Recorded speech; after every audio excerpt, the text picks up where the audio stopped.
Enfin, notre pitoyable raté est parti. La voix puissante de mon père a résonné à travers le salon magnifiquement décoré, suivi du tintement aigu des verres en cristal levés pour un toast de Noël. Buvons à la santé du plus grand idiot que cette famille ait jamais connu, a-t-il annoncé fièrement, son rire remplissant la maison. Il s'est tué au travail, a payé 850 000 $ en liquide pour cette superbe demeure, et croit encore que nous l'aimons vraiment. Si ce n'est pas pitoyable, je ne sais pas ce que c'est. La pièce a éclaté de rire. Puis mon jeune frère a levé son propre verre avec un sourire suffisant et a ajouté, de toute façon, il n'a jamais été rien de plus qu'un portefeuille sur pattes. Tant qu'il continue de tout payer, nous continuerons de faire semblant qu'il fait partie de la famille. Le jour où l'argent s'arrête, il ne vaut plus rien pour nous. D'autres rires ont suivi, plus fort cette fois. Ce qui m'a détruit, ce n'est pas leur cruauté, c'est d'entendre ma mère rire aux éclats avec eux avant de dire calmement, profitons simplement de Noël pendant qu'il n'est pas là. Ces fêtes sont toujours tellement meilleures sans lui dans les parages. Pas une seule voix ne s'est élevée pour protester. Pas une seule personne ne m'a défendu.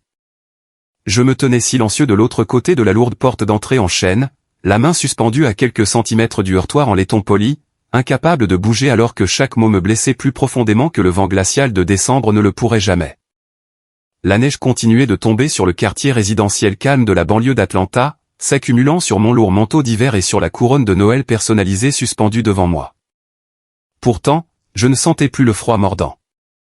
Mon corps tout entier s'était complètement engourdi.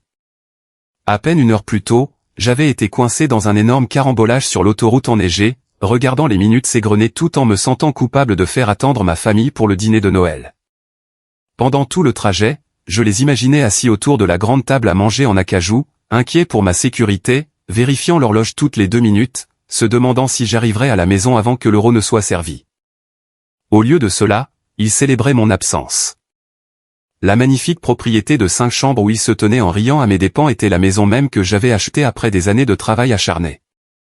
En payant chaque centime de son prix de 850 000 $ en liquide parce que je voulais que mes parents âgés passent le reste de leur vie dans le confort. Je me représentais ma mère s'occupant des fleurs au printemps, mon père se détendant sans souci financier, et notre famille s'y réunissant à chaque Noël pour créer des souvenirs inoubliables. Debout sur ce porche, j'ai enfin compris qu'aucun de ces rêves n'avait jamais été le leur.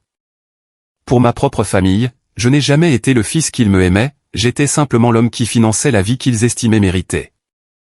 Sans faire le moindre bruit, je me suis éloigné de la porte d'entrée, j'ai glissé la main dans la poche de mon manteau et j'ai appelé mon avocat. 15 minutes plus tard, la fête de Noël à l'intérieur de cette maison prenait fin. Et avant que la nuit ne se termine, les fêtes parfaites de ma famille sont devenues le début de leur pire cauchemar. C'est alors que la musique de fête joyeuse qui jouait à l'intérieur s'est soudainement adoucie. Le volume a été considérablement baissé. Ma mère Béatrix a pris la parole et sa voix a traversé le vitrage givré de la porte d'entrée avec une clarté cristalline. Tout le monde, levez vos verres, a-t-elle annoncé haut et fort. Son ton était incroyablement brillant, dynamique et totalement exempt des lamentations lourdes et épuisantes dont elle m'avait abreuvé au cours des derniers mois. Soyons totalement honnêtes une seconde, a-t-elle poursuivi, sa voix vibrant pratiquement d'une joie pure et sans mélange. Enfin, notre pitoyable raté est parti. Santé à des vacances sans stress, sans sa tête déprimante pour gâcher l'ambiance. Un cœur bruyant et joyeux de rire sincère et le son net et cristallin de verres en cristal coûteux entrechoqués ont résonné dans le salon chaud et lumineusement éclairé. J'ai complètement arrêté de respirer. Mes poumons se sont bloqués dans ma poitrine. La boîte cadeau coûteuse et méticuleusement emballée que je tenais dans ma main gauche a soudainement semblé peser un bloc de plomb massif, entraînant violemment mon bras vers les planches de bois enneigées. Je ne pouvais pas cligner des yeux. Je ne pouvais bouger aucun muscle. Puis mon frère aîné Cal est intervenu, s'assurant que sa voix dominait les rires étouffés de notre famille élargie. Sa voix suintait ce ricanement arrogant et prétentieux qu'il utilisait toujours dès que mon nom apparaissait dans une conversation. De toute façon, il n'est qu'un portefeuille pour nous, Harry Cal, d'un ton plein d'un amusement cruel et moqueur. Ce mec est un rabat-joie ambulant. Il ne sait pas vivre, il sait juste payer les factures. Santé à la vraie famille.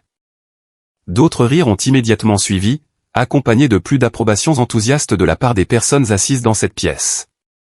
Je suis resté là, pétrifié comme une statue, attendant que quelqu'un, n'importe qui, prenne la parole pour me défendre. J'attendais que mon père, Thaddeus, qui était sans aucun doute assis là dans son fauteuil inclinable préféré, leur dise que c'était une chose horrible à dire sur son propre fils. J'attendais que mes tantes, mes oncles, que n'importe qui proteste. Mais personne ne m'a défendu. Il y avait juste un accord silencieux et toxique de la part des personnes même qui partageaient mon sang. Ils étaient tous complices. Jusqu'au dernier. Je n'ai pas enfoncé la lourde porte en chaîne à coups de pied. Je n'ai pas hurlé à m'en arracher la gorge et je n'ai pas fait un scandale dramatique sur la pelouse enneigée. Quelques mois plus tôt, avant que la trahison absolue ne commence, je serais peut-être entré en trompe dans ce salon chaleureux pour exiger des explications, des larmes brûlantes coulant sur mes joues. Je les aurais suppliés de m'expliquer pourquoi je n'étais jamais assez bien. Mais debout dans ce froid glacial, à regarder la chaude lumière jaune se répandre sur le porche enneigé à travers le verre givré, le tout dernier brin d'espoir qui me restait pour notre lien familial s'est simplement évaporé dans l'air hivernal mordant. Ma poitrine ne me faisait même plus mal, elle me semblait juste complètement vide. Une réalisation froide, dure et terrifiante s'est installée au plus profond de mes os, glaçant mon cœur. J'ai posé délicatement, presque mécaniquement, la magnifique boîte cadeau emballée sur le paillasson glacé. Je me suis retourné et j'ai remonté en silence la longue allée fraîchement déblayée jusqu'à mon SUV noir garé plus loin. La neige fraîche craquait sous mes lourdes bottes d'hiver, mais personne à l'intérieur de cette maison n'a remarqué quoi que ce soit. Ils étaient bien trop occupés à boire mon vin importé très cher et à rire à mes dépens dans la maison dont j'étais le propriétaire légal et que j'avais payé. Je me suis assis sur le siège conducteur, j'ai claqué la portière et je l'ai verrouillée. Je suis resté assis là, dans l'obscurité glaciale, à regarder ma propre respiration saccadée embuer le pare-brise froid. J'ai sorti mon smartphone de la poche de mon manteau et j'ai composé un numéro précis que j'avais mémorisé au cours des dernières semaines d'agonie.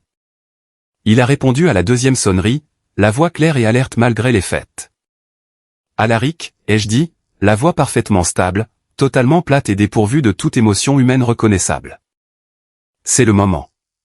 Exécute l'ordre. Écrase-les tous. Es-tu absolument sûr, Mercé, m'a demandé mon avocat à travers le haut-parleur, la voix tendue par une véritable inquiétude professionnelle. C'est le réveillon de Noël. Il fait un froid glacial dehors. Les médias pourraient s'en emparer. Une fois que j'aurai passé ce coup de fil au commissariat et déposé les documents d'exécution finale, il n'y aura plus aucun retour en arrière possible. Les adjoints du shérif sont en stand-by, ils attendent mon feu vert. Je n'ai jamais été aussi sûr de quoi que ce soit au cours de mes 32 années sur cette terre, ai-je répondu, en fixant intensément les silhouettes dansantes et joyeuses qui bougeaient derrière les stores du salon de ma maison volée. Fais-le maintenant. J'ai raccroché et j'ai jeté le téléphone sur le siège passager.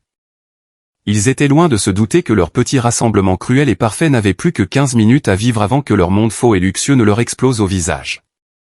Mais pour bien comprendre comment ma propre chair et mon propre sang ont fini par faire face aux gyrophares rouges et bleus de la police un soir de Noël enneigé, je dois vous ramener en arrière. Je dois vous montrer le moment exact où le masque a fini par glisser et où la guerre a officiellement commencé, 3 mois plus tôt. Quel genre de famille pousse un homme jusqu'à ce point de rupture absolue? Pour vraiment comprendre cette trahison dévastatrice, vous devez comprendre le musée de souffrance dans lequel j'ai grandi. Je suis le directeur de la logistique de la chaîne d'approvisionnement mondiale pour une immense entreprise de transport maritime international de plusieurs milliards de dollars basée ici même à Atlanta. Mon travail est incroyablement stressant, mentalement épuisant et exige une perfection absolue. Je gère des dizaines de millions de dollars de fret international, je coordonne des milliers de conteneurs de fret à travers des océans imprévisibles et je travaille 80 heures par semaine sans jamais me plaindre. Mon succès financier ne provient pas d'une chance aveugle, de relations fortunées ou d'une personnalité charmante. Il est le fruit du sacrifice total de mes 20 ans, d'avoir manqué chaque vacances à la plage avec mes amis et de m'être battu sans relâche pour gravir les échelons du monde des affaires. Je suis pratique, logique. Je suis le gars qui résout des problèmes complexes et massifs quand tous les autres paniquent. Je suis une machine bâtie pour l'efficacité et les résultats. Mais dans ma famille, le travail acharné n'a jamais été célébré s'il venait de moi. J'étais juste le comptable ennuyeux et socialement gauche à leurs yeux incroyablement biaisés. J'étais le cheval de trait invisible qui tirait la lourde charrette. Mon frère aîné Cal, en revanche, était l'enfant roi incontesté et idolâtré par tous. Cal a 3 ans de plus que moi, mais il s'agit comme un adolescent gâté qui vient de découvrir la carte de crédit de son père. Pendant que je passais des nuits de folie au terminal maritime, à boire du café rassis pour rester éveillé, Cal était occupé à parcourir le monde pour se trouver. Sa dernière grande aventure était une start-up technologique soi-disant spécialisée dans les emballages écologiques de luxe pour les cosmétiques haut de gamme. C'était une blague d'entreprise risible. Il fabriquait littéralement des boîtes en carton basique, y collait un autocollant de feuilles vertes bon marché, les qualifiait de durables et se proclamait agressivement PDG visionnaire. Le contraste ironique et écœurant entre la façon dont mes parents traitaient nos carrières respectives était un poison quotidien. Il y a un an, j'ai réussi à conclure un contrat logistique majeur de 20 millions de dollars avec un grand détaillant européen, ce qui a littéralement sauvé mon entreprise d'une perte trimestrielle dévastatrice. J'ai obtenu une grande promotion, un immense bureau d'anglais et un bonus financier très important. J'étais incroyablement fier. J'ai emmené mes parents dans un restaurant 5 étoiles pour fêter ça. Quand je leur ai annoncé la grande nouvelle, espérant juste une once de fierté parentale, mon père Thaddeus a simplement soupiré lourdement, a fait tourner sa bière bon marché dans son verre et a regardé par la fenêtre. « Eh bien, tu ne fais que déplacer des cartons, merci, a-t-il murmuré d'un air dédaigneux.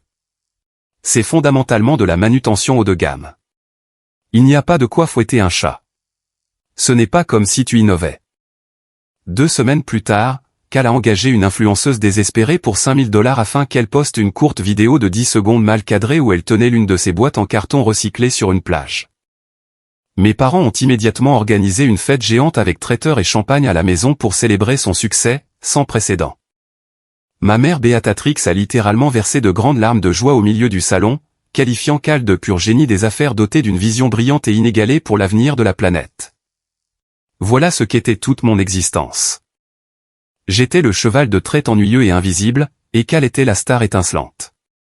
Pourtant, chaque fois que la star manquait inévitablement d'argent à cause de son incompétence grave, il venait toujours courir directement vers le cheval de trait pour obtenir un renflouement. Je leur ai acheté cette belle et vaste maison en banlieue parce que leurs propres économies de retraite étaient un désastre absolu. Ils avaient passé des décennies à vider leurs comptes pour sauver constamment Cal de sa longue série de faillites. J'ai payé les lourdes taxes foncières annuelles sans jamais me plaindre. J'ai payé l'entretien hebdomadaire du jardin, le remplacement du toit. J'ai même été à ma banque pour obtenir des cartes de crédit noir supplémentaires avec de plafonds à 5 chiffres pour mes 2 parents, afin qu'ils puissent acheter de la nourriture de qualité. Faire le plein d'essence et profiter de leurs vieux jours sans jamais se soucier de leur budget une seule seconde.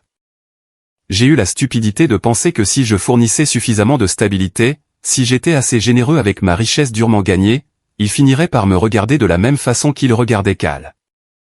J'étais tellement stupide, tellement pitoyable. J'étais aveugle à ma propre exploitation systémique. Je ne me rendais pas compte que je ne construisais pas un lien familial aimant, je ne faisais que financer aveuglement leur irrespect et leurs illusions. J'ai enduré leurs insultes sournoises et leur favoritisme humiliant pendant 32 longues années. J'ai avalé ma fierté à chaque Thanksgiving quand ils louaient haut et fort Cal simplement parce qu'il respirait, tout en ignorant totalement le fait que j'avais payé la dinde biologique géante posée sur la table. J'étais piégé dans un cercle toxique à chercher la validation de gens qui ne me considéraient que comme une ressource financière inépuisable. Je pensais sincèrement pouvoir garder la tête basse, ignorer la douleur émotionnelle et survivre à cette dynamique familiale toxique en me plongeant dans mes tableurs logistiques. Mais un mardi après-midi sombre est arrivé et a complètement brisé tout ce que je pensais savoir sur ma famille. C'est le jour exact où le château de cartes fragile et pitoyable de Cal s'est effondré sous le poids de son ego surdimensionné, et mes parents ont fermement décidé que c'était moi qui allais payer le prix ultime pour son échec absolu. Je n'avais aucune idée qu'imposer une limite ferme et saine déclencherait instantanément une chaîne d'événements criminels catastrophiques qui déchirerait notre famille pour toujours. Que se passe-t-il lorsque le distributeur automatique familial décide enfin de fermer ses portes? Cela s'est produit exactement 3 mois avant cette nuit de Noël glaciale sur le porche. Mon téléphone portable a sonné avec insistance, vibrant violemment contre la table en acajou pendant une réunion du conseil d'administration très critique dans mon entreprise de logistique. Nous étions en train de négocier une ligne maritime internationale majeure. C'était ma mère. Elle a appelé 5 fois de suite rapidement, ignorant mon répondeur, agissant comme si quelqu'un venait de mourir dans un terrible accident de voiture sur l'autoroute. Je me suis immédiatement excusé auprès des associés chevronnés, je suis sorti de la salle de réunion vitrée pour aller dans le couloir silencieux et j'ai répondu. Elle ne m'a pas dit bonjour. Elle ne m'a pas demandé si j'étais occupé. Elle a simplement exigé brutalement que je vienne immédiatement à leur maison de banlieue. Elle n'a pas demandé poliment, elle l'a exigé sur un ton de panique fabriqué et d'autorité tyrannique. Viens ici tout de suite, merci. C'est une urgence absolue de vie ou de mort. Lâche tout. J'ai conduit à toute allure à travers la ville, l'estomac noué par l'anxiété, dépassant largement la limite de vitesse autorisée, me faufilant dans le trafic de l'après-midi. Quand j'ai enfin franchi leur porte d'entrée et que je suis entré dans le salon, l'atmosphère était incroyablement lourde et étouffante. C'était exactement comme tomber dans une embuscade soigneusement préparée. Mon père, Thaddeus, faisait les 100 pas nerveusement près de la grande cheminée en pierre, les mains croisées dans le dos, le visage rouge. Ma mère, Béatrix, était assise raide sur le bord du canapé en cuir coûteux que je leur avais acheté, serrant frénétiquement un mouchoir en papier chiffonné. Et au centre de la pièce, vautré irrespectueusement dans mon fauteuil en cuir préféré, se trouvait mon frère aîné, Cal. Il faisait défiler d'un air absent de courtes vidéos sur son téléphone, absolument pas perturbé par la soi-disant urgence. « Assieds-toi, merci », m'a ordonné mon père d'un ton sévère, en pointant un doigt autoritaire vers une chaise en bois inconfortable qui avait été délibérément apportée de la salle à manger spécifiquement pour moi. « Qu'est-ce qui se passe ici ?» ai-je demandé froidement, refusant de m'asseoir, gardant ma lourde mallette en cuir bien en main. « Quelqu'un est blessé ? Qui est à l'hôpital ?» Cal a laissé échapper un soupir théâtral en roulant les yeux avant de poser enfin son téléphone sur la table basse en verre. « Le marché de l'emballage écologique est très volatile en ce moment, petit frère, a-t-il commencé, en utilisant ce ton condescendant qu'il me réservait toujours. Nous avons rencontré un problème de trésorerie temporaire et imprévisible. La banque régionale menace de rappeler notre prêt professionnel d'ici la fin de la semaine. Il a besoin de capital, merci, est intervenue immédiatement ma mère, les yeux grands ouverts par une panique feinte et désespérée. S'il n'obtient pas une injection massive de liquidité d'ici ce vendredi après-midi, la banque saisira absolument tout. Il perd toute son entreprise. Il perd tout ce qu'il a construit au cours des 2 dernières années éprouvantes de sa vie. J'ai regardé directement Cal. Il n'a même pas croisé mon regard furieux, il a juste fixé ses chaussures en cuir de marque. À combien s'élève le déficit exact, ai-je demandé calmement, même si je sentais le sang monter à mes oreilles. 220 000 $, a murmuré Cal dans sa main, essayant de faire paraître ce chiffre catastrophique insignifiant. J'ai laissé échapper un souffle court et sec qui a résonné fort dans la pièce silencieuse étendue. 220 000 $, ai-je répété en élevant la voix. Cal, ce n'est pas un problème temporaire. C'est un cratère financier gigantesque. Où sont tes livres de compte ? Ouvre ton ordinateur tout de suite. Fais-moi voir tes véritables bilans. C'est très compliqué, merci. Tu ne comprendrais pas les frais généraux complexes du secteur technologique et les exigences du marketing moderne, a esquivé Cal, la mâchoire crispée par une attitude défensive extrême. Je gère des routes maritimes mondiales de 50 millions de $ pour gagner ma vie, ai-je répliqué en m'avançant brusquement pour réduire la distance physique entre nous. Je comprends parfaitement ce que sont des frais généraux. Montre-moi ces foutus livres où je me retourne et je franchis cette porte tout de suite. En roulant les yeux avec exagération, Cal a sorti un ordinateur portable argenté de son sac de marque et a affiché les dossiers financiers de son entreprise. J'ai passé les 20 minutes suivantes à parcourir le désastre absolu qu'il osait appeler un registre comptable. Ma tension artérielle a grimpé en flèche à chaque ligne que mes yeux scannaient. Il n'y avait aucune volatilité du marché à blâmer ici, c'était de la pure négligence financière criminelle.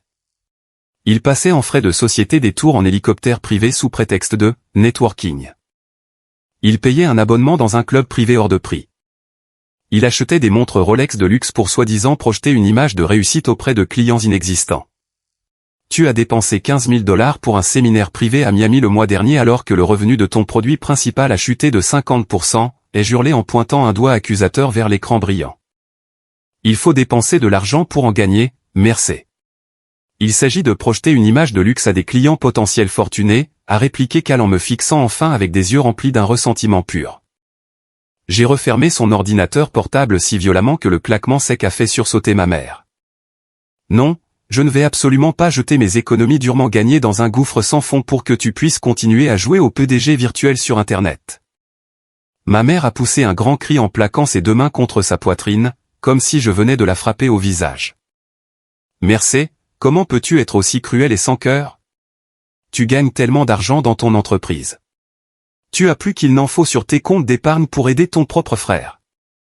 Mon dernier bonus est le résultat direct de vacances sacrifiées et de nuits de travail acharnées pendant 5 ans d'affilée, ai-je dit en gardant une voix très basse et contrôlée, bien que mon cœur batte la chamade.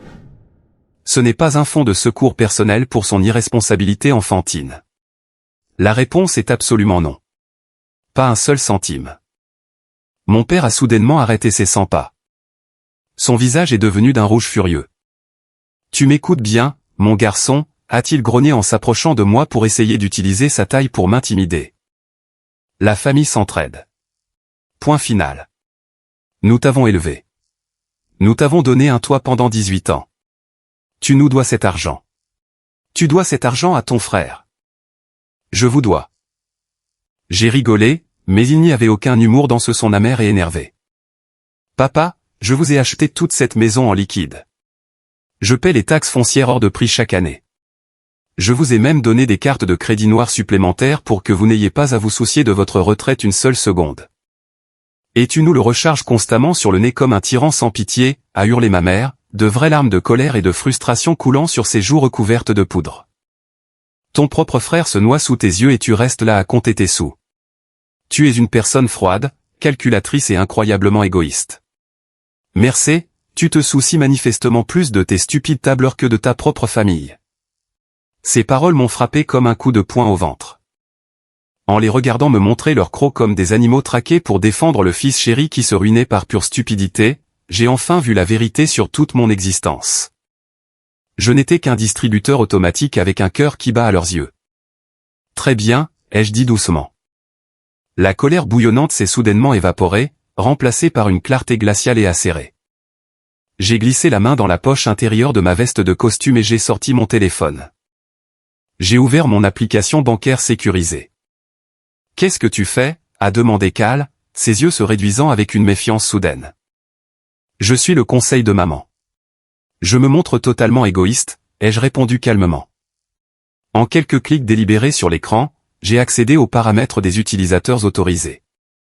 Sont définitivement annulées les cartes de crédit supplémentaires que je vous ai données à toi et à maman. J'annule également immédiatement les virements automatiques qui couvrent les factures mensuelles d'électricité, d'eau, d'internet et le jardinage pour cette maison. Vous voulez encourager ces délires pitoyables? Faites-le avec votre propre argent à partir de maintenant. Ma mère a poussé un cri aigu d'incompréhension totale. Tu n'oserais pas nous faire ça. Nous sommes tes parents. C'est déjà fait, ai-je dit en glissant le téléphone dans ma poche. J'ai fixé mon père droit dans les yeux, refusant de reculer d'un pouce. Je continuerai à payer les taxes foncières uniquement parce que mon nom figure sur l'acte de propriété et que je ne vais pas gâcher mon crédit pour vous.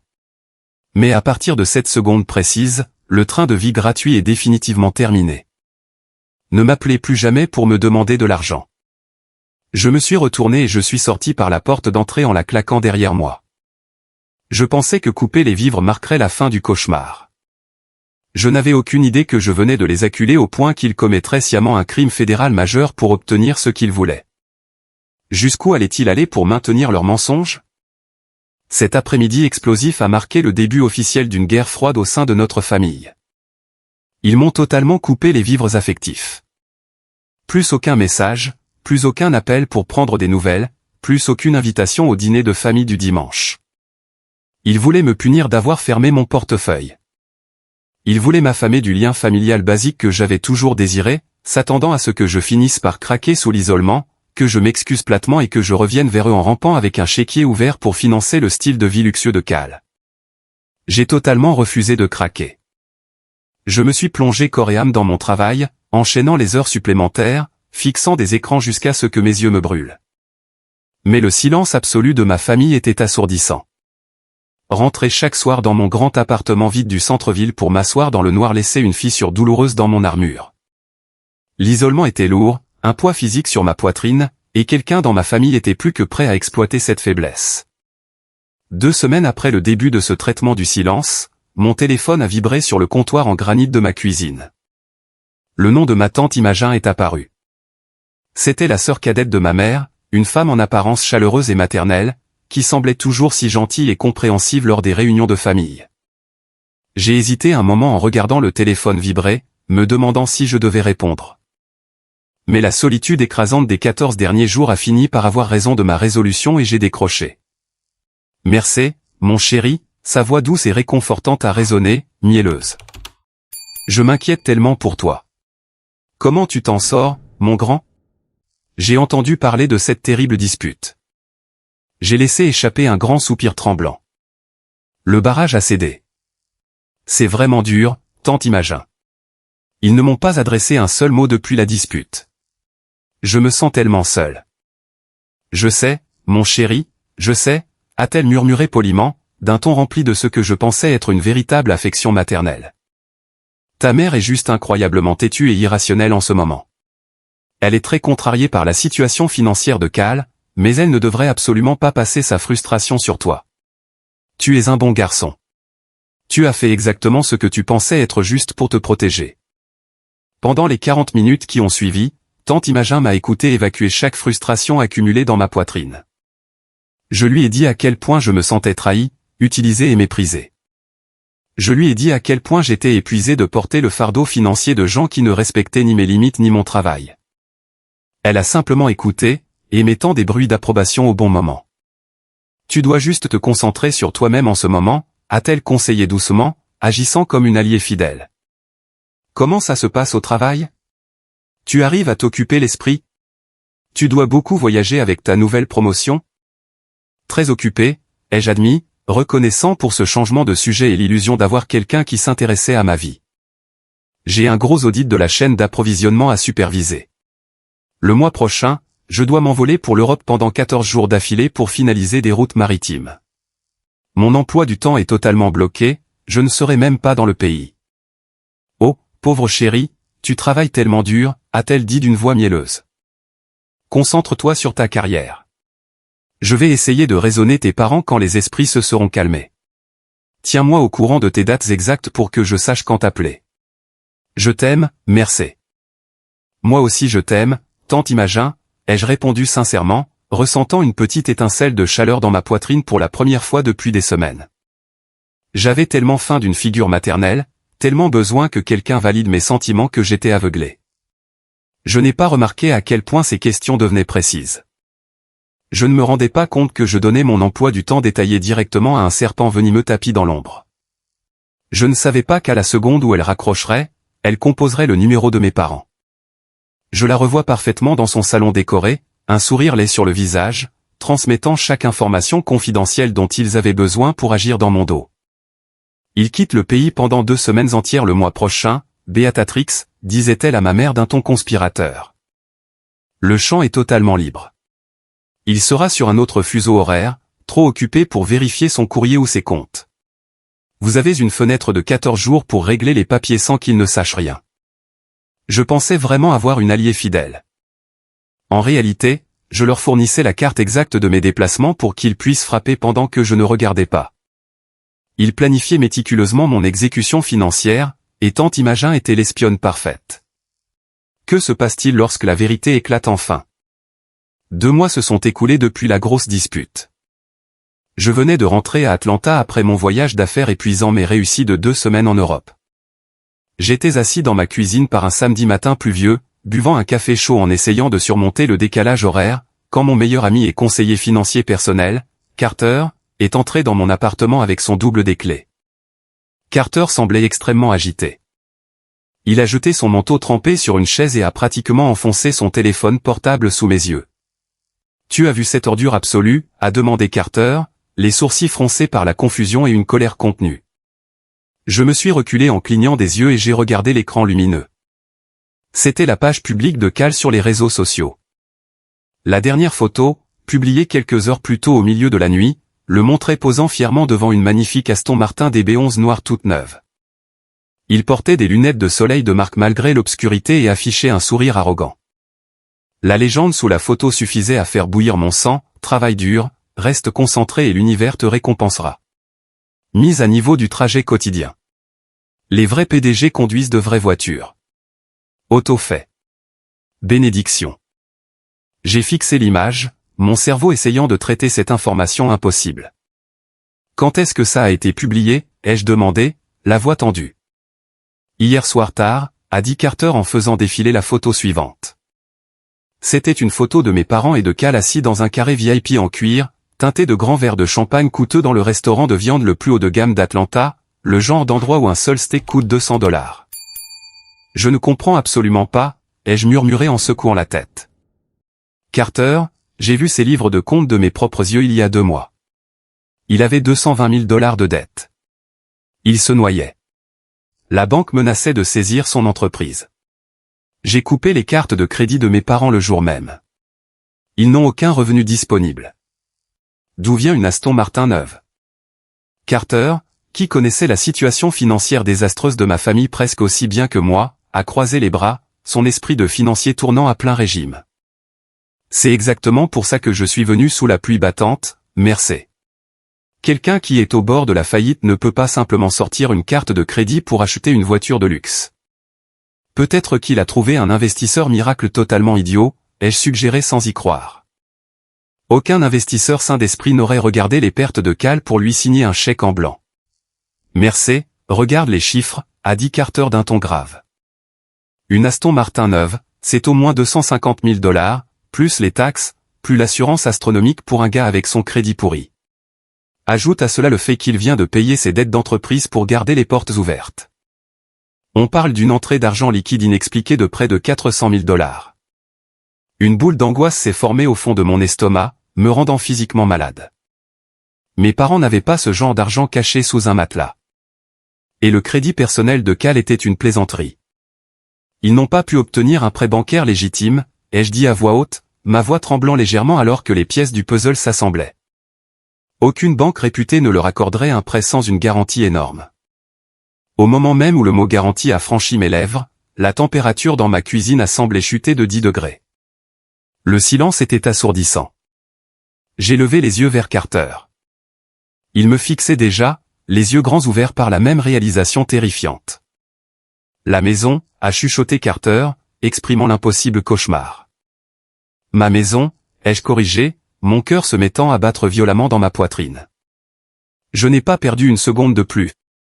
J'ai attrapé mon ordinateur portable, je l'ai allumé et j'ai cherché dans mes contacts cryptés le numéro direct d'un détective privé spécialisé. Il s'appelait Evandé. C'était un ancien enquêteur fédéral qu'un associé de mon entreprise utilisait pour des affaires d'espionnage industriel très sensibles. Il était réputé impitoyable, extrêmement agressif et très discret. Il trouvait toujours la vérité, peu importe où elle était enterrée.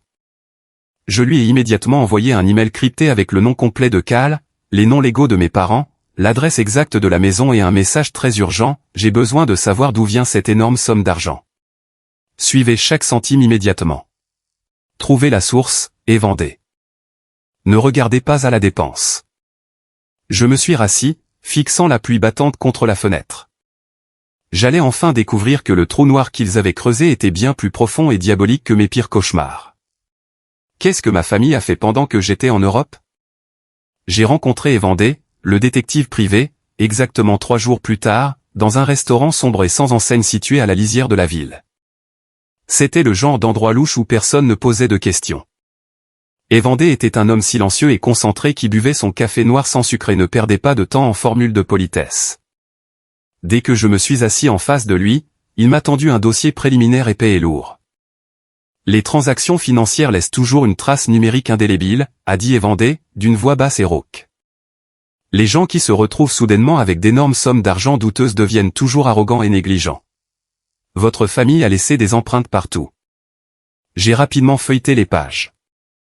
L'enquête initiale d'Evandé avait déjà permis de tracer de gros dépôts d'argent liquide arrivant directement sur les comptes professionnels en faillite de Cal. Ces dépôts avaient été suivis immédiatement par un virement bancaire massif vers le concessionnaire de voitures de luxe. Est-ce qu'on connaît la source originale des fonds, ai-je demandé, mes mains serrant le dossier au point que mes articulations ont craqué. Evandé s'est penché lentement. Il a tourné la page jusqu'à la 3e feuille. Je vous conseille de vous accrocher, merci. Ce que vous regardez là est une copie certifiée conforme d'un contrat de prêt hypothécaire majeur auprès d'une banque régionale.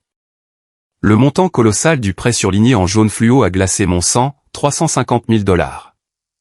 Ils ont vraiment pris une hypothèque, ai-je demandé, la voix réduite à un murmure alors que mon cerveau luttait pour comprendre une telle audace. Comment est-ce légalement possible? Mon nom est le seul sur l'acte de propriété. J'ai acheté cette maison content. J'ai rédigé une clause d'incessibilité en béton avec mon avocat stipulant qu'aucun prêt ni hypothèque ne pouvait être souscrit sans ma signature notariée en personne. Regardez attentivement la ligne de signature en bas, Mercé, m'a instruit et Vendée. Je me suis penché sur le papier blanc. Là, posée sur la ligne noire, se trouvait ma signature exacte. Sauf que je savais pertinemment que ce n'était pas la mienne. C'était une imitation terriblement précise, mimant parfaitement le trait unique que j'utilisais exclusivement sur mes documents officiels. Ils ont carrément falsifié votre signature, a déclaré Vendée.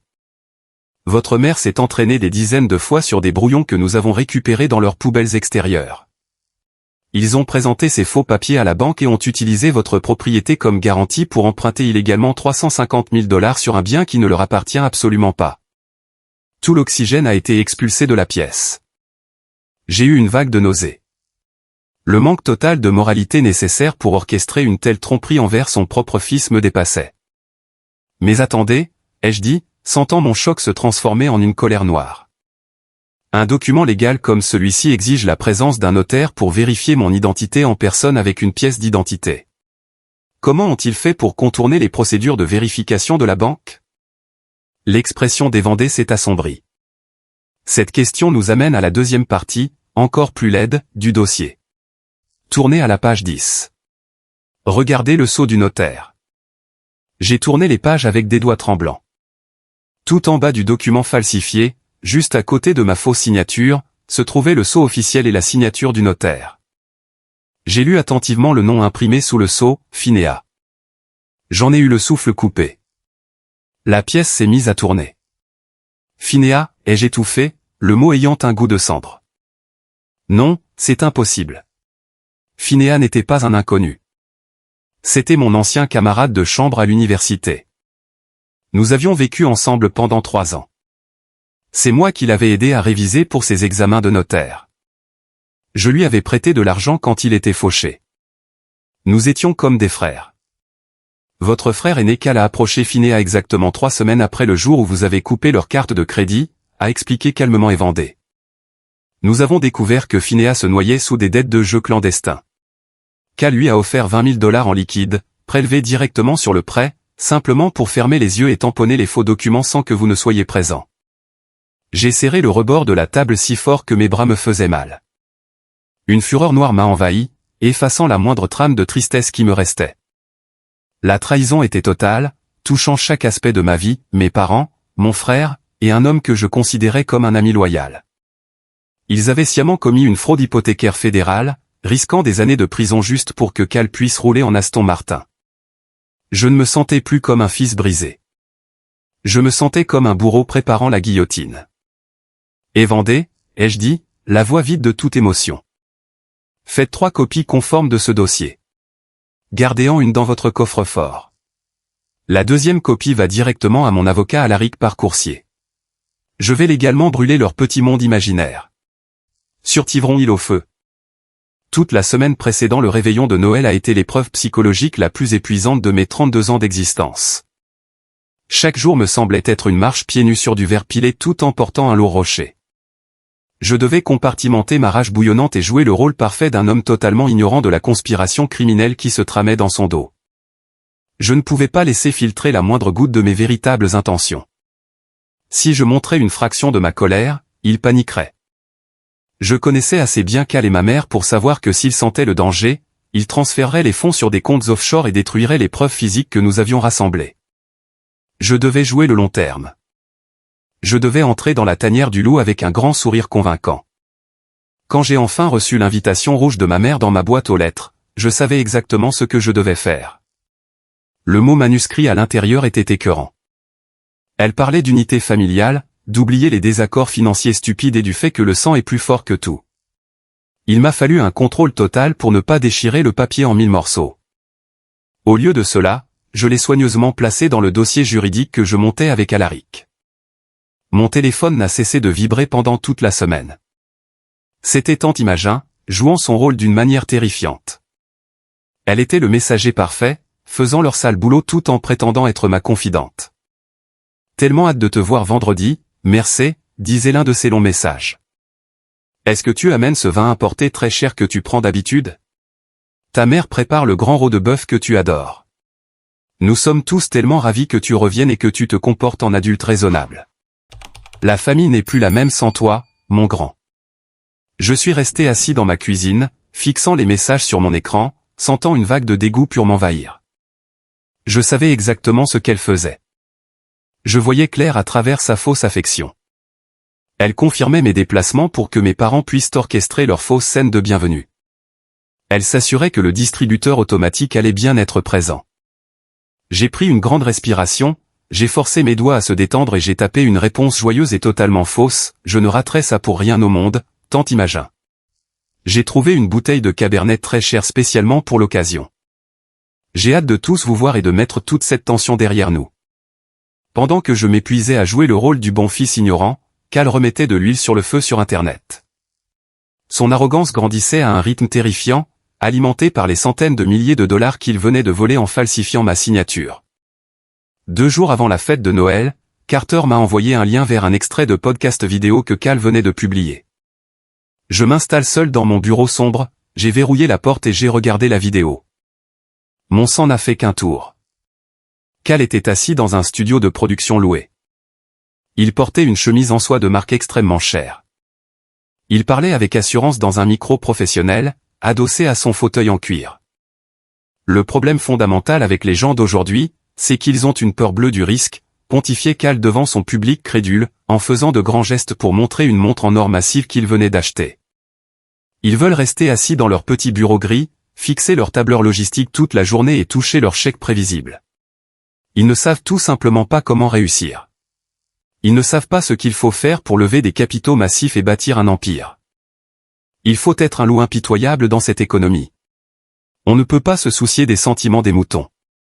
Il se moquait indirectement de moi devant le monde entier. Il était là sur mon écran, dépensant sans compter les 350 000 $ qu'il avait volés et me traitant publiquement de mouton pitoyable. Le narcissisme pur nécessaire pour commettre une fraude hypothécaire contre son propre frère puis aller sur Internet se vanter de son génie financier était stupéfiant. Mais je n'ai pas réagi. Je n'ai pas laissé de commentaires furieux pour l'exposer. Je ne l'ai pas appelé en hurlant.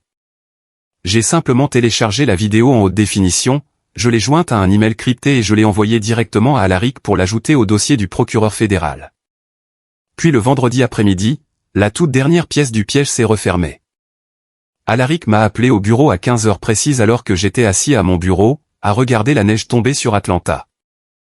Le juge fédéral vient de signer l'ordonnance d'expulsion d'urgence, a confirmé Alaric.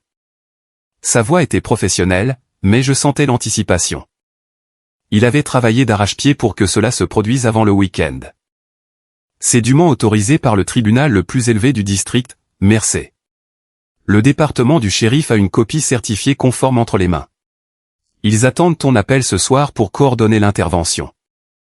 Merci pour tout ce que tu as fait, Alaric, ai-je dit doucement, un sentiment de soulagement m'envahissant. À 17h30, j'ai quitté mon bureau. Je suis rentré chez moi et je me suis habillé avec un beau pull de fête. Je voulais avoir l'air du fils obéissant. J'ai pris une fausse boîte cadeau que j'avais emballée le matin même. J'avais choisi le papier le plus cher et fait un grand nœud doré. À l'intérieur, il n'y avait qu'une lourde brique de chantier enveloppée dans du papier bulle pour lui donner du poids. J'ai également pris la bouteille de vin très chère promise à tante Imagin. Je suis descendu au garage, je suis monté dans mon SUV et j'ai commencé le trajet vers la banlieue. C'est là que le destin est intervenu pour rendre ma vengeance encore plus parfaite. Le ciel s'est ouvert et la neige s'est mise à tomber beaucoup plus fort que prévu. Un semi-remorque s'est mis en travers sur l'autoroute glissante, bloquant toutes les voies. Le trafic des fêtes s'est arrêté net. Je suis resté assis dans ma voiture, à regarder l'océan de feu stop rouge. J'ai pris mon téléphone et j'ai appelé tante Imagin. Tante Imagin, c'est Mercey, ai-je dit, en injectant une dose de stress simulé dans ma voix. Je suis complètement coincé dans un embouteillage monstre sur l'autoroute. Il y a un énorme carambolage. Rien ne bouge. Je vais avoir au moins 1 heure de retard. Je suis tellement désolé. Oh non, a-t-elle dit immédiatement, la voix suintant une fausse déception exagérée qui me donnait la nausée. C'est terrible, mon grand, mais ne t'inquiète pas. On t'attendra pour couper l'euro. Conduis prudemment. On t'aime fort. Elle a raccroché rapidement. Je savais avec une certitude absolue ce qui se passait à l'autre bout du fil. Je savais qu'elle était retournée au salon, avait tapé dans ses mains et annoncé à toute la famille que le champ était libre. Le pigeon était retardé. Ils pouvaient tomber le masque, célébrer leur vol, boire mon vin et rire à mes dépens sans avoir à supporter ma tête pendant 1 heure de plus. Je suis resté assis dans ma voiture, à regarder la neige recouvrir mon pare-brise. J'ai éteint la radio. Le silence était absolu, mais incroyablement paisible. Un sentiment de calme profond m'a envahi. L'anxiété des 3 derniers mois avait disparu. La douleur de leur trahison s'était effacée, remplacée par une logique froide. J'attendais simplement que l'horloge sonne l'heure. Ce qui nous ramène exactement au moment glacial où nous avons commencé cette histoire. Après 1 heure à ramper sur l'autoroute enneigée, je suis enfin arrivé dans leur quartier résidentiel calme et huppé. J'ai évité l'allée principale et je me suis garé 2 maisons plus loin, en éteignant mes phares pour ne pas me faire remarquer. J'ai remonté en silence la longue allée fraîchement déblayée, mes bottes s'enfonçant légèrement dans la neige. Je me suis tenu sur le porche, serrant la lourde brique emballée. J'ai entendu leur toast cruel à travers la porte. J'ai entendu ma propre mère me traiter de pitoyable raté. J'ai entendu Cal rire et dire que je n'étais qu'un portefeuille. J'ai entendu les rires enthousiastes des membres de la famille que j'avais généreusement soutenus pendant des années. J'ai posé la boîte cadeau sur le paillasson glacé. Je me suis retourné et je suis retourné à mon véhicule.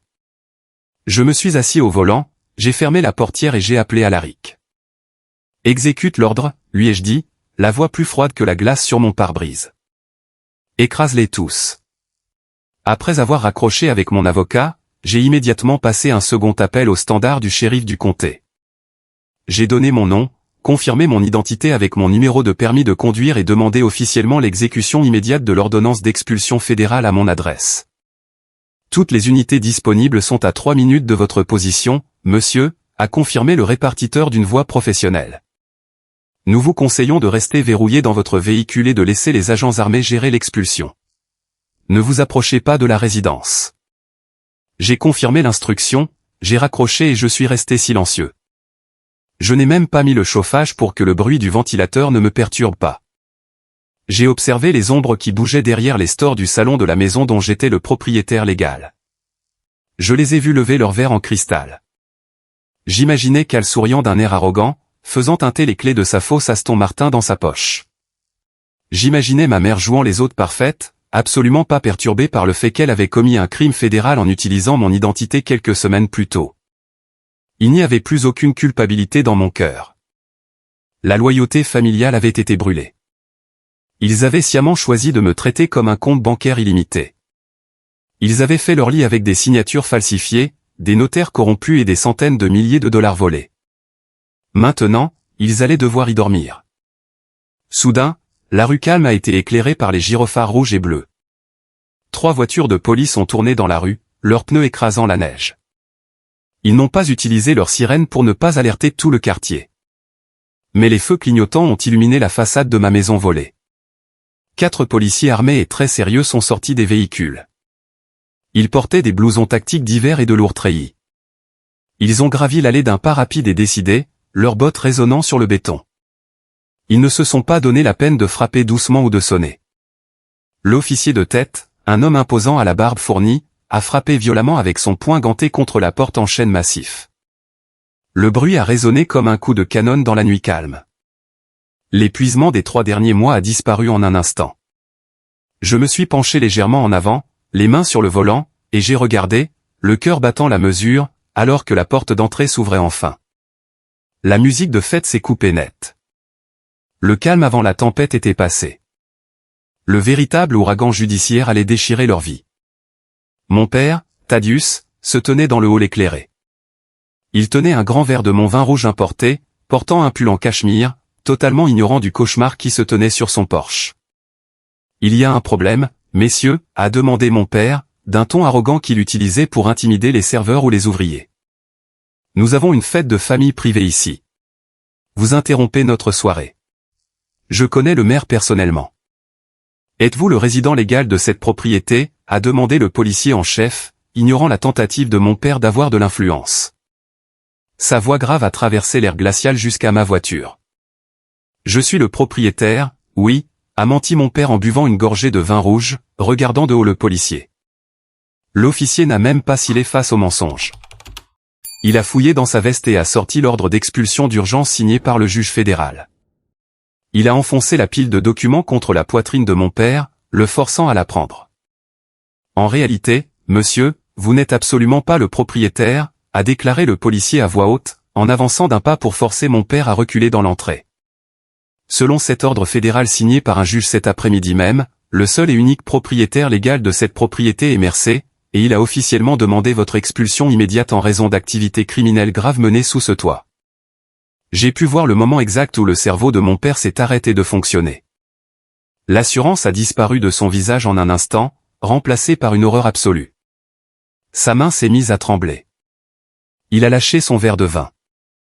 Il s'est brisé sur le parquet, étalant du liquide rouge partout comme une scène de crime. C'est une erreur ridicule, a hurlé ma mère Béatrix en apparaissant derrière lui, accrochée à son collier de perles comme si elle était dans un feuilleton télévisé. Mercé est mon fils. Il a acheté cette maison spécialement pour nous. Vous ne pouvez pas nous faire ça le soir de Noël. Nous sommes une famille respectée et fortunée. Madame, je vous conseille de prendre des sacs poubelles et de commencer à emballer vos manteaux d'hiver, a ordonné froidement le deuxième policier, le visage de marbre. Il est passé devant elle, ses bottes écrasant le verre pilé, pour entrer dans le salon. Le temps presse. Vous avez exactement 59 minutes. J'ai regardé les 4 policiers entrer dans la maison, leurs bottes humides salissant les tapis persans coûteux que ma mère aimait tant. Ils ont interrompu la fête avec une autorité légale absolue.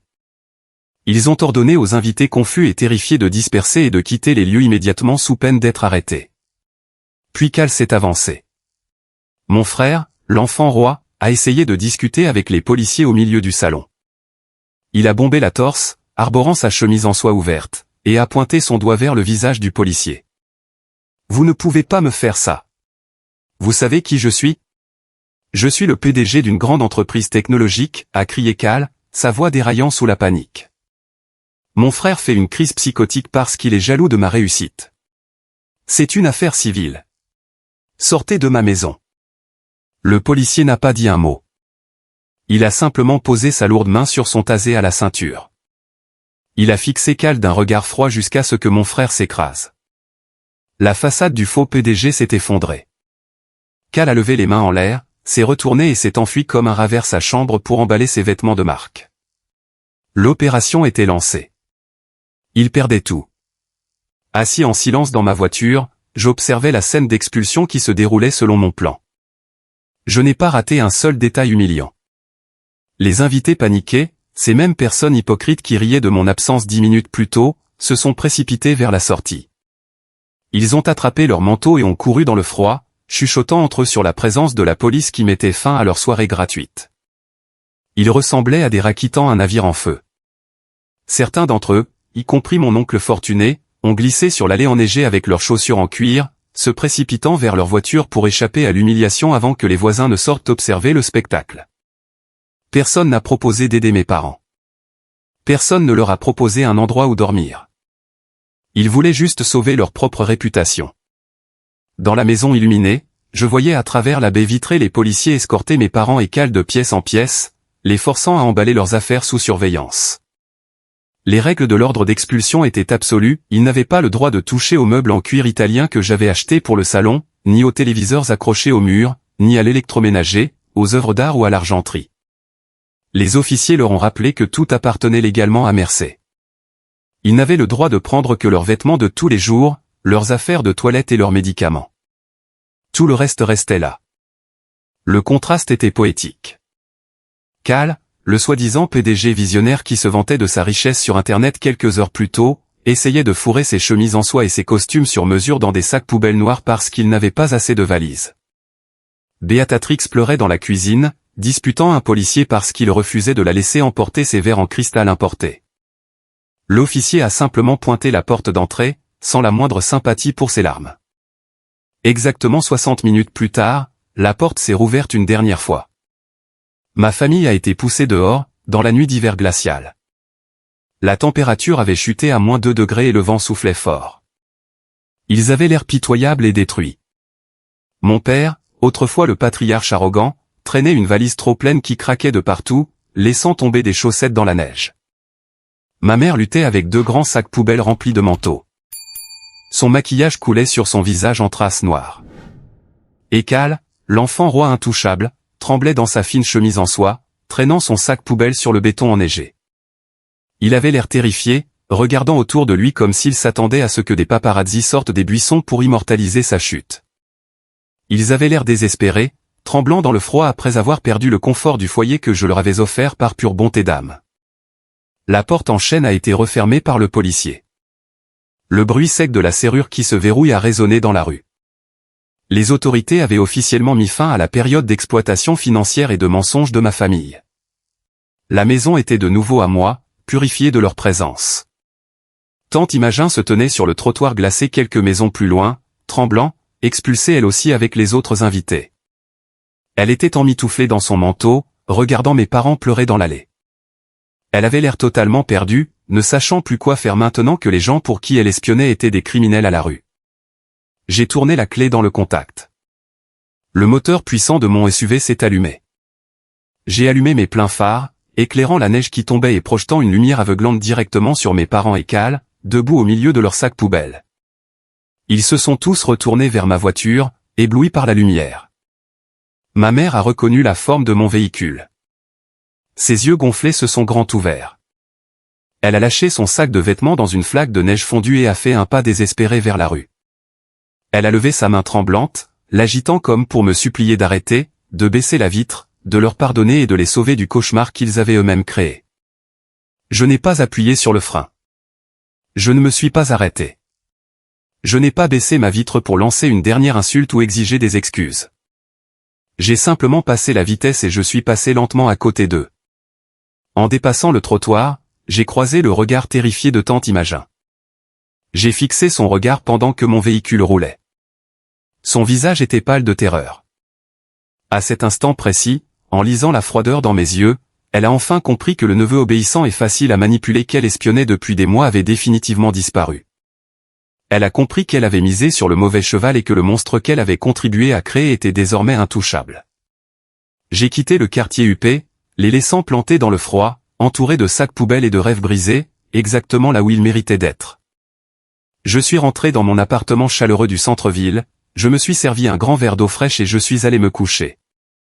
Ce fut le sommeil le plus paisible de toute ma vie. Le poids avait disparu. Mais s'ils pensaient qu'une nuit embarrassante dans la neige était la pire punition qu'ils allaient subir, ils se trompaient lourdement. Parce que le lendemain matin, les véritables conséquences juridiques les attendaient. Le gouvernement fédéral ne pardonne pas la falsification. Le lendemain matin, le silence de mon appartement a été brutalement interrompu. Mes parents, désespérés et gelés après avoir passé la nuit dans un motel bas de gamme qu'ils avaient dû payer en liquide, ont décidé d'escalader leur vengeance. Ils ont réalisé qu'ils avaient perdu la maison, mais leur avidité les a convaincus qu'ils pouvaient encore voler mon argent. Ils ont officiellement déposé une plainte auprès des services de protection des adultes tôt ce matin-là. Ils ont soumis de fausses accusations prétendant que je traversais une crise psychologique grave et dangereuse. Ils ont affirmé aux autorités que j'étais instable, dangereux pour moi-même et pour les autres, et mentalement incapable de prendre mes propres décisions. C'était une tentative désespérée et calculée de me retirer le contrôle de mes biens financiers pour qu'un tuteur légal, probablement mon père, prenne le contrôle de ma fortune. Je n'ai même pas eu le temps de finir mon café du matin avant qu'une représentante de l'agence de protection ne débarque à mon bureau. Elle s'appelait Vada.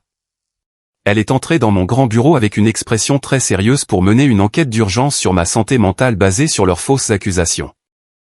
Elle s'est assise en face de moi avec un dossier et un stylo. Monsieur Mercé, nous avons reçu un rapport d'urgence très inquiétant de votre famille indiquant que vous montrez des signes graves d'instabilité mentale, a dit Vada d'un ton officiel. Ils affirment que vous n'êtes pas en état de gérer votre carrière niveau biens financiers. Ils ont dit que vous les avez expulsés violemment dans la neige pendant une crise psychotique. Je n'ai pas crié. Je ne me suis pas montré défensif ou en colère. Je suis resté parfaitement calme.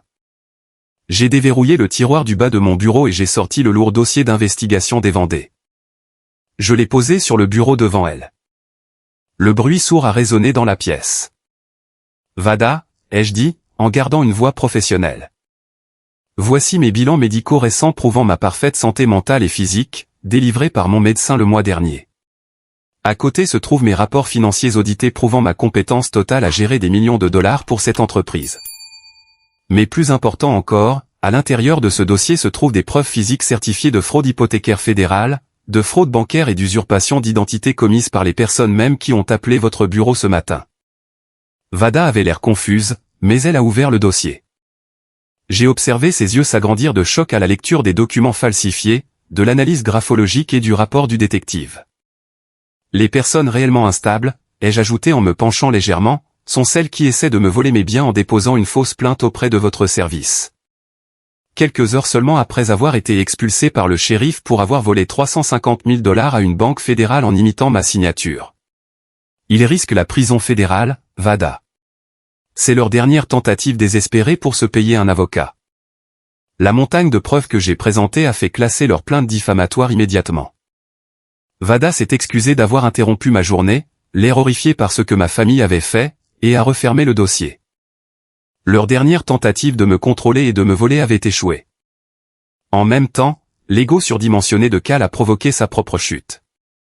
La photo prétentieuse qu'il avait publiée devant l'Aston Martin neuve a attiré l'attention d'une personne bien plus dangereuse que moi. Un cadre bancaire très observateur nommé Gideon est tombé sur la publication. Gideon travaillait pour la banque régionale qui détenait leurs prêts hypothécaires frauduleux. Voir un homme qui prétendait avoir besoin d'argent d'urgence pour sauver son entreprise en faillite s'afficher avec une voiture de luxe à 250 000 $ a immédiatement tiré la sonnette d'alarme. Gideon n'était pas stupide. Il a lancé un audit interne immédiat sur tous les documents soumettre pour le prêt de la propriété. Ils ont rapidement trouvé les incohérences. Ils ont convoqué Finéa, le notaire corrompu, dans une salle de réunion pour un interrogatoire sous la menace d'une perte définitive de sa licence et de poursuites fédérales. Alors que Cal fanfaronnait encore, Finéa a complètement craqué. Il a tout avoué en pleurant. Il a admis avoir accepté un pot de vin de 20 000 $ en liquide de la part de Cal pour tamponner les faux documents sans ma présence. En quelques heures, tous les comptes de Cal ont été bloqués par la banque. Ses cartes de crédit ont été refusées dans un café. Les autorités fédérales sont intervenues et l'enquête pour fraude a officiellement commencé. 3 mois plus tard, tout le bruit public, les appels hystériques et les campagnes de calomnie en ligne ont pris fin dans une salle de tribunal fédéral très calme. Je me tenais assis sur le banc en bois au fond de la salle, vêtu d'un costume sur mesure, écoutant chaque déclaration du juge. La salle était tendue. Cal ne portait pas de chemise en soie aujourd'hui, il portait la tenue orange des prisonniers fédéraux, les menottes au poignet. Il était pâle, épuisé et terrifié. L'arrogance du faux PDG avait disparu, remplacé par la réalité d'un criminel condamné. Finéa, mon ancien ami, était assis à côté de lui, la tête dans les mains. Le juge a examiné les preuves irréfutables et n'a montré aucune sympathie. Il a rendu un jugement strict qui a changé leur avenir pour toujours. Cal a été condamné à 5 ans de prison ferme dans un pénitencier fédéral pour fraude et usurpation d'identité. De plus, la sentence l'obligeait à rembourser intégralement les 350 000 $ volés. Sa précieuse Aston Martin avait déjà été saisie par les marshals pour être vendue aux enchères afin de recouvrir les fonds. Finéa a perdu sa licence de notaire, sa réputation, et a été condamné à 3 ans de prison pour son rôle dans la conspiration. En raison de leur implication dans le montage du dossier frauduleux, mes parents ont miraculeusement évité la prison ferme uniquement grâce à leur âge avancé et leur absence d'antécédents judiciaires. Mais ils se sont retrouvés totalement démunis. Ils ont perdu la maison de retraite confortable que je leur avais offerte. Ils sont aujourd'hui écrasés sous une montagne de dettes d'avocats. Ils luttent pour survivre au jour le jour dans un minuscule appartement délabré situé dans un mauvais quartier de la ville, vivant dans un isolement social total. Toute notre famille élargie, y compris la fausse tante Imogen, les a abandonnés au moment où leur vraie nature criminelle a été exposée aux informations locales avec des preuves irréfutables. Ils n'ont plus personne à manipuler. Je suis sorti du tribunal d'un pas assuré, accueillant la lumière du soleil. J'ai marché sans hésiter, ignorant les regards suppliants de mes parents assis sur un banc à la sortie. Je ne leur ai pas accordé un seul regard de pitié ou de pardon. Ils étaient devenus des fantômes pour moi. En repensant à cette épreuve épuisante, j'ai compris une vérité fondamentale sur la vie. Accorder une tolérance aveugle à des proches toxiques et manipulateurs ne fait que nourrir leur avidité pour qu'elles finissent par détruire votre vie. Le lien du sang ne doit jamais servir de passe-droit pour excuser des comportements malhonnêtes et abusifs. Un voleur reste un voleur, un menteur reste un menteur, peu importe son ADN. Couper les ponts avec une famille toxique peut sembler douloureux et difficile au début. Mais je vous promets que poser des limites fermes est la meilleure décision pour assurer votre propre paix et votre avenir. Il faut être prêt à quitter la table quand le respect n'est plus servi. C'est mon histoire. Elle a été sombre, mais c'est la vérité sur la façon dont j'ai repris le contrôle de ma vie. Avez-vous déjà vécu une situation similaire où vous avez dû faire un choix difficile pour protéger votre paix face à une famille toxique?